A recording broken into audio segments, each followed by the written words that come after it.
सहज मार्ग के 10 नियमों की व्याख्या। नियम 2, पूजा प्रार्थना से आरंभ की जाए। प्रार्थना आत्मिक उन्नति के लिए होनी चाहिए और इस तरह कि हृदय प्रेम से भर आए। प्रार्थना भक्ति की द्योतक है। इससे पता चलता है कि हमने भक्ति का संबंध उस पवित्र भूमा से स्थापित कर लिया है। हमने किसी को अपना मालिक स्वीकार किया तो हम उसके भक्त बन गए। भक्त को केवल भक्ति से सरोकार होता है। भरत जी का उदाहरण लीजिए, जिन्होंने अपने स्वामी की पूजा एवं आदर के अतिरिक्त किसी और वस्तु को अपने हृदय में स्थान नहीं दिया। यह उदाहरण है जिसे भक्ति का संबंध बनाने के लिए हमें ध्यान में रखना चाहिए। इसे ही प्रेम का संबंध कहा जा सकता है। यही वह कड़ी है जो आरंभ से अंत तक संबंध जोड़ देती है। टेलीग्राफी के सिद्धांत से सब परिचित हैं। तार का एक सिरा जब बिजली से जुड़ा हो तो संदेश तत्काल दूसरे सिरे तक पहुंच जाता है। यही दशा भक्त की समझना चाहिए कि उसने अपनी भक्ति की बिजली से मालिक तक अपना संदेश पहुंचा दिया। अपनी पूजा शक्ति के प्रभाव रूपी इसी तार के माध्यम से जो भक्त एवं मालिक का संबंध जोड़ता है, जो कुछ मालिक के पास है वह भक्त के पास आना आरंभ हो जाता है। धीरे धीरे हालत इस सीमा तक पहुंचती है कि मालिक की हर वस्तु भक्त तक पहुंचने लगती है। प्रारंभ में भक्त ने केवल अपना संदेश मालिक तक पहुंचाया था। कितनी अच्छी बात है। भक्त ने भक्ति आरंभ की, परिणाम स्वरूप मालिक स्वयं ही भक्त के समीप आने लगे और बड़े अधिक गए। साथ बैठने का विचार भक्त में हिलोरे लेने लगा। संग प्रारंभ हो गया, ध्यान आने लगा, संदेश पहुंचने लगे, आदेश आने लगे। प्रारंभिक सिलसिला शुरू हो गया। यहाँ तक तो आ गए, अब और आ गए। यह एक रहस्य है। जबान खुलती नहीं। सामान्यतः लोग सोचते हैं कि भक्ति ने हमें सेवक या गुलाम बना दिया है, किंतु यहाँ भी वही उलटफेर का सिद्धांत लागू हो जाता है। जिसने भी इस सिद्धांत का अनुसरण किया चरम सीमा तक पहुंच गया। लोगों की दृष्टि इस दर्शन पर पहुंची ही नहीं और न यह रहस्य अभी तक खुल पाया। अब ऐसा क्यों कहा गया है कि प्रार्थना इस प्रकार से होनी चाहिए कि हृदय प्रेम से उमड़ पड़े? इसके पीछे उद्देश्य यह है कि हम स्वयं में रिक्तता की ऐसी दशा उत्पन्न कर लें कि ईश्वरीय कृपा की धाराएं इसमें खूब उतरने लगें, अर्थात उसके लिए स्थान बना लें, ताकि आकर्षण इतना उत्पन्न हो जाए कि ईश्वरीय धारा हम पर सीधी बरसने लगे। मय वहदत के ताली दिलवी कर बहरे तलब खाली, तही पैमाने पर महफिल में सर झुकता है बोतल का। अर्थात ओ ईश्वर, या आध्यात्मिक रूपी नशे के प्यासे इच्छा रूपी समुद्र के समान भरे हुए हृदय को रिक्त कर, क्योंकि महफिल में शराब की बोतल का मुंह खाली प्याले पर ही झुकता है। सने सने इसका इतना अभ्यास हो जाता है एवं ऐसी अवस्था बन जाती है कि व्यक्ति पूर्णतः अपने आप को प्रार्थना ही प्रार्थना अनुभव करने लगता है।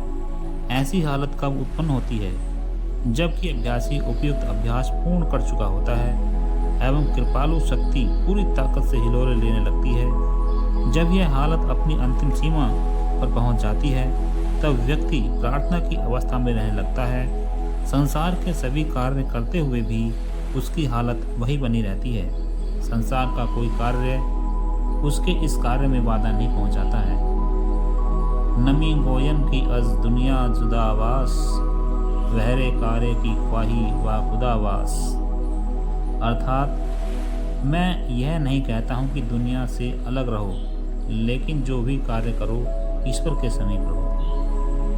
यदि किसी व्यक्ति ने ऐसी अवस्था उत्पन्न कर ली है तो इसका अर्थ यह है कि वह निरंतर प्रार्थना की अवस्था में ही रहने लगा। प्रत्येक क्षण इस अवस्था में रहने का अर्थ है कि उसे मालिक एवं स्वयं को सेवक मान लिया है। अब भक्ति का संबंध स्थापित हो चुका है। वह ईश्वर को ईश्वर समझ चुका है एवं भक्ति के सच्चे सिद्धांत पर पहुंच चुका है। क्या दशा प्राप्त कर लेना हर किसी के लिए संभव है? हाँ, किंतु पर्याप्त अभ्यास के पश्चात ही। जिसकी यह हालत हो चुकी है वह प्रार्थना की अवस्था में है। उसे अधिकार है कि विनीत भाव से अपने मालिक के सामने जो चाहे सो कह दे। हर व्यक्ति को प्रार्थना के समय इस अवस्था में आना पड़ता है, तभी प्रार्थना स्वीकृत होती है। यह प्रेम का संबंध है जो स्वयं अपनी हद से प्रारंभ करके मालिक की हद तक पहुंचाया गया है। यह वह तार है जो एक बार जुड़ गया तो कभी टूटता नहीं। लक्ष्य बहुत दूर है, यह सभी जानते हैं, किंतु विचार ऐसी वस्तु है जो इसे आसान बना देता है। प्रियतम की याद प्रेमी को उसके निकट खींच लाती है। इस संबंध में कोई सीमा नहीं। प्रेम जितना अधिक पैदा होगा उतनी ही उस ओर प्रगति होती है। यह रिश्ता हम अपने साथ लाए हैं, इसे विकसित करना हमारा कर्तव्य है। इसे हमें यहाँ तक विकसित एवं उन्नत करना चाहिए कि हम अपने आप को सदा ही उसके निकटतर पाएं।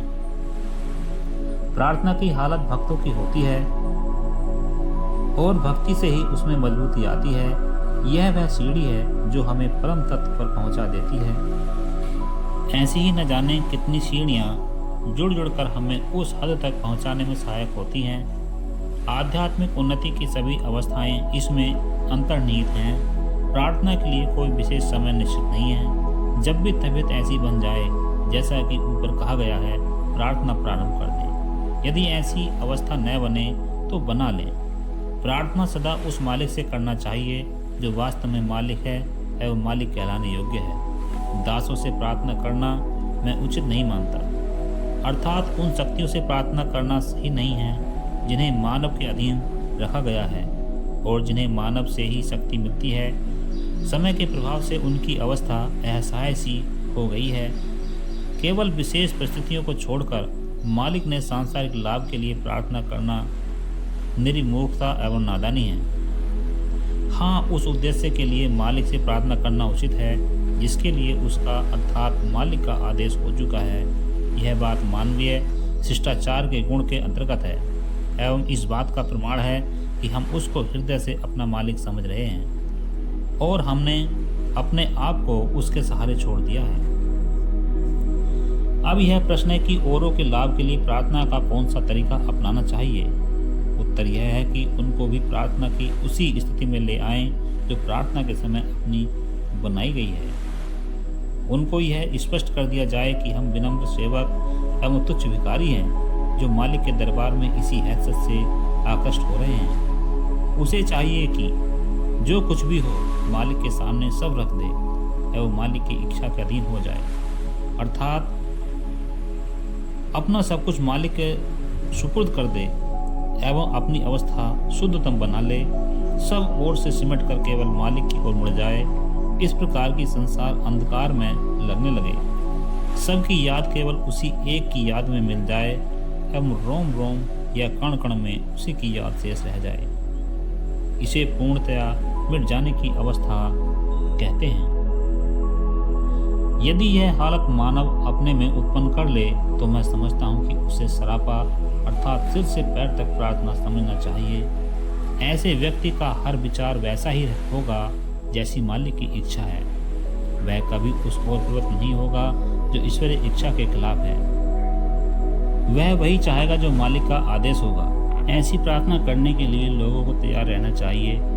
यदि किसी व्यक्ति ने इसे पूरा कर लिया या इस अवस्था में स्थित हो गया तो बताइए उसके करने के लिए क्या शेष रह जाता है सिवाय मालिक की याद के। और फिर वह याद भी कैसी जो कभी न आए।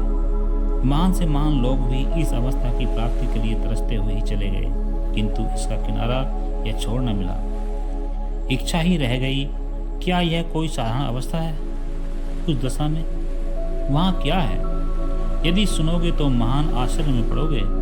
वहाँ पर असीम सादगी है जिसमें भन्नाटा होते हुए भी ऐसा सुकून है जिसे सुकून भी नहीं कहा जा सकता। तेज और उठान की तो बात ही अलग है। प्रकाश कह लीजिए, किंतु क्या यह सही है? प्रकाश न सही, अंधेरा कह लीजिए तो क्या सही हो जाएगा? हरगिज नहीं। तो वहाँ क्या है?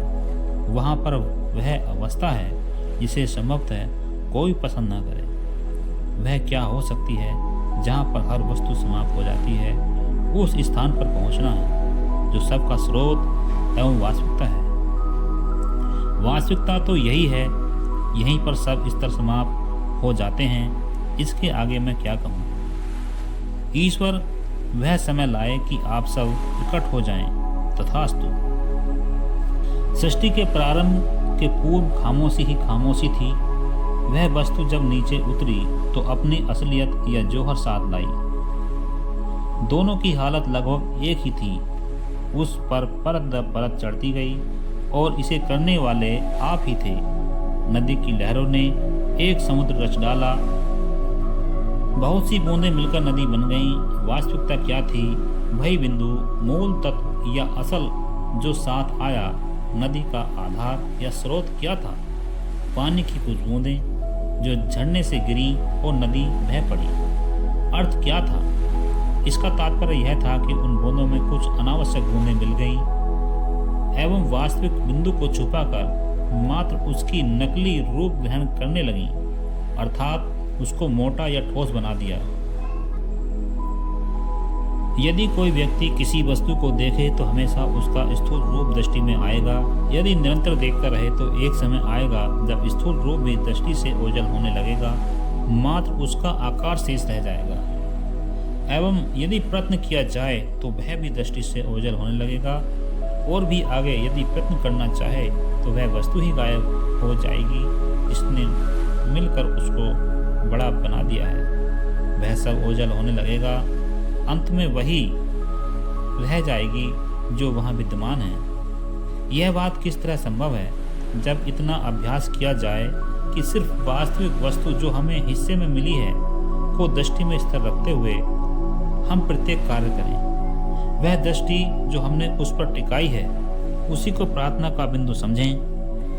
प्रारंभ इसी को कह सकते हैं। ये जो व्यर्थ की वस्तुएं हमने दूर तक कर दी हैं, प्रार्थना की प्रारंभिक अवस्था कही जा सकती है। लोग इस बात पर आश्चर्य करेंगे कि मैंने इस अवस्था को प्रारंभ क्यों कहा है।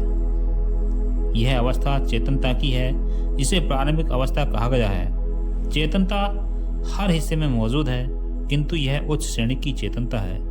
इसके बाद की अवस्थाओं के नज़ारे मैंने इसलिए नहीं दिखाए कि इस अवस्था पर दृष्टि पहुंचाना एक दुश्वार कार्य है एवं इसकी अंतिम अवस्था दृष्टि में ठहर ही नहीं सकती।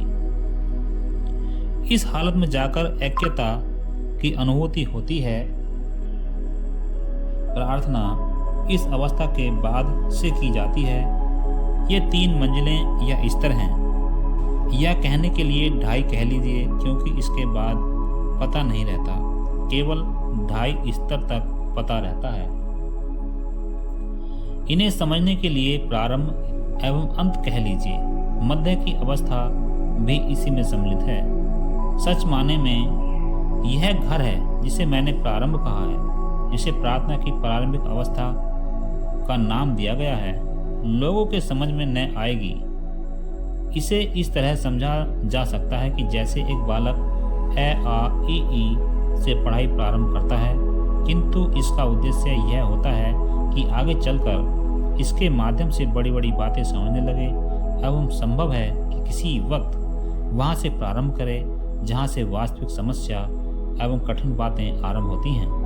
अर्थात यह उद्देश्य उसके सामने है तो सही, किंतु अभी बच्चा मात्र अक्षर एवं शब्द रखना के अभ्यास में उलझा हुआ है। उसे अभी की अवस्था में उस उच्चतम शिक्षा के प्राथमिक स्तर का छात्र मान लो। अर्थ यह है कि उस उच्चतम स्तर की तुलना में अभी की ये सब वस्तुएं अनावश्यक सी हैं।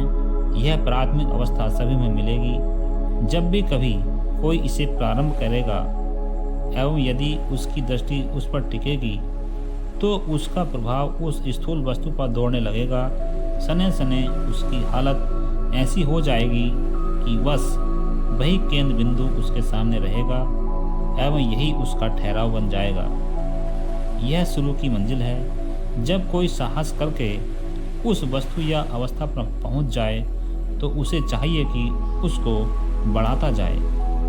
बढ़ाने से मेरा अर्थ यह नहीं है कि उसको फूंक कर गुब्बारा कर लिया जाए, अपितु उस वस्तु या शक्ति को और बढ़ाने से है जो उसकी वास्तविकता है। जब इसमें उन्नति होना प्रारंभ हो जाए तो वह स्थूल वस्तु जो पहली वस्तु की तुलना में बहुत हल्की और सूक्ष्म लगने लगेगी एवं अंततः यह भी गायब हो जाएगी, तब समझना चाहिए कि हम उस दायरे में पहुंच गए हैं जहां किसी सूक्ष्म अस्तित्व का मात्र आभास शेष रह जाता है। वास्तविकता से धाराओं के बहुत से रूप प्रकट हुए।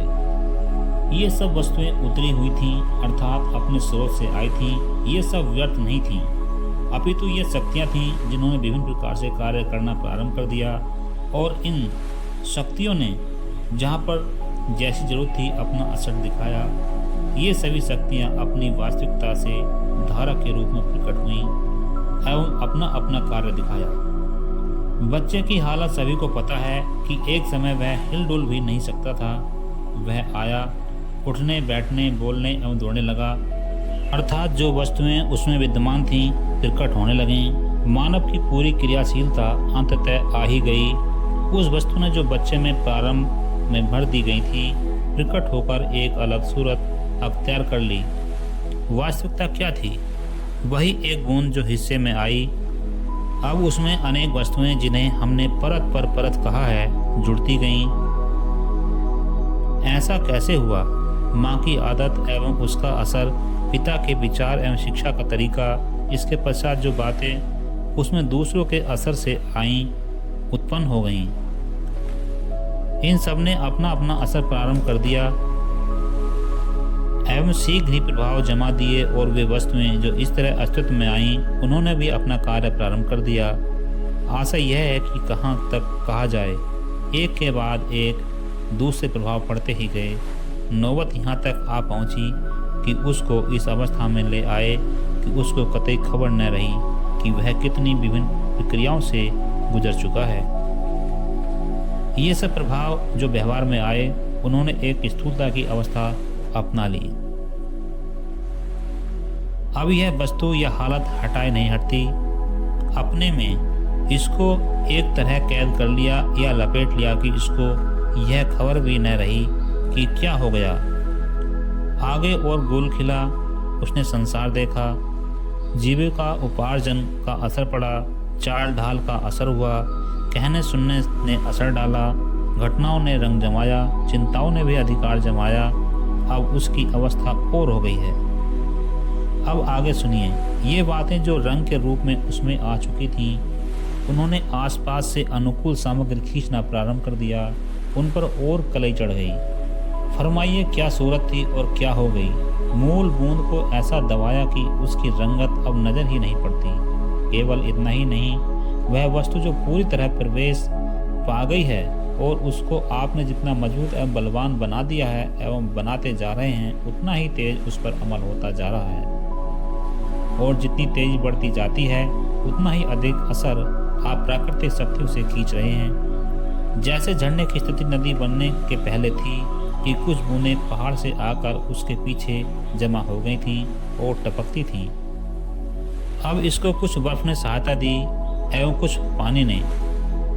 अर्थ यह है कि उसका परिमाण एवं पानी की मात्रा बढ़ती ही गई और धीरे धीरे एक बड़े नाले का रूप ग्रहण कर लिया। फिर क्या हुआ? आगे और बढ़कर कुछ पानी इधर उधर से रिसियाने लगा। धारा और बढ़ गई, कहीं गड्ढे में पहुंची, कहीं उससे ऊपर उभरी, यहाँ तक कि उसमें स्वयं स्रोत बन गए। आगे क्या हुआ? पानी जो इधर उधर जमा होकर एकत्र हो गया था उसमें सम्मिलित हो गया, बहाव बढ़ने लगा, और इधर चूंकि प्रारंभिक रिसाव से मैदान या स्थान जहाँ पानी जमा होता था और बड़े हो गए। अत्यधिक पानी आने लगा। यह लंबा चौड़ा बहाव यहाँ तक बढ़ा कि इसके लिए उपयुक्त शब्द सागर ही हो सकता है। अब उसकी अवस्था क्या हो गई? क्या प्रारंभ था और क्या अंत हुआ? वही हालत जो पालन पोषण पाकर बच्चे की हुई थी। ये लहरें जो इन बड़ी नदियों में प्रकट हुईं, उनकी और कोई वास्तविकता नहीं, अपितु परिणाम कर्मों का है, जिन्होंने रास्ते में मिल मिलाकर उस अवस्था में पहुंचने में सहायता दी। ये वही लहरें हैं जिन्हें लोग मौज या आनंद समझ लेते हैं। यह हाल मानव जीवन में जवानी की उम्र में अधिक होता है, जबकि वह कई अवांछनीय तत्वों से दूषित हो चुका होता है। समुद्र जैसी अवस्था वही कही जा सकती है जिस समय व्यक्ति उस रूप में आ जाता है जिसे बहुत से कर्मों का परिणाम समझना चाहिए। एक महत्वपूर्ण प्रश्न शेष रह जाता है कि वस्तु को निरंतर देखते रहने से वह वस्तु दृष्टि से क्यों हटने लगती है एवं मात्र आकार शेष रह जाता है एवं फिर वह भी नहीं रहता। कारण यह है कि स्थूल वस्तु में केवल स्थूल को ही देखने की सामर्थ्य है, उससे आगे देखने की सामर्थ्य उसके बाद वाली शक्ति में ही है। इसी प्रकार उसके आगे उसके बाद वाली शक्ति में अर्थ यह है कि यह सिलसिला लगातार जारी रहता है जब तक कि देखने की सामर्थ्य पूरी तरह विलुप्त न हो जाए। इसके आगे भी बहुत कुछ शेष रहता है जो एहसास के रूप में प्रकट होता रहता है और उसके बाद भी नहीं रहता, और फिर क्या कहूँ, रहना भी नहीं रहता। अब क्या होता है? वही निषेध की अवस्था, वही वास्तविकता। क्या कोई व्यक्ति इसको समझने की योग्यता रखता है? वही जो उस तक पहुंच चुका है। अब यह गलती है ऐसा कहना चाहिए कि जो मात्र शून्य की स्थिति में लय है, किंतु भाई यह शून्य भी तो कुछ है। यदि है नहीं तो इसको ऐसा क्यों कहा गया? अभी और आगे बढ़ो। एक प्रश्न और रह जाता है, धाराएं उतरते उतरते मोटी क्यों पड़ गईं? विषय कठिन है। आदमी किसी ऊंचे पहाड़ की चोटी से कूदने पर रास्ते में ही अधमरा क्यों हो जाता है? लोग कहेंगे पृथ्वी की आकर्षण शक्ति से। मैं कहूँगा जब ऊपर से नीचे का इरादा हुआ तो उसके विचार की गर्मी का खिंचाव नीचे की ओर हो जाता है। मानो धक्का खाकर इस वस्तु का उससे निकलना प्रारंभ हो जाता है। इस तरह जब धाराएं ऊपर से नीचे की ओर प्रवाहित होती हैं तो उसको भी ऐसा ही समझ लेना चाहिए।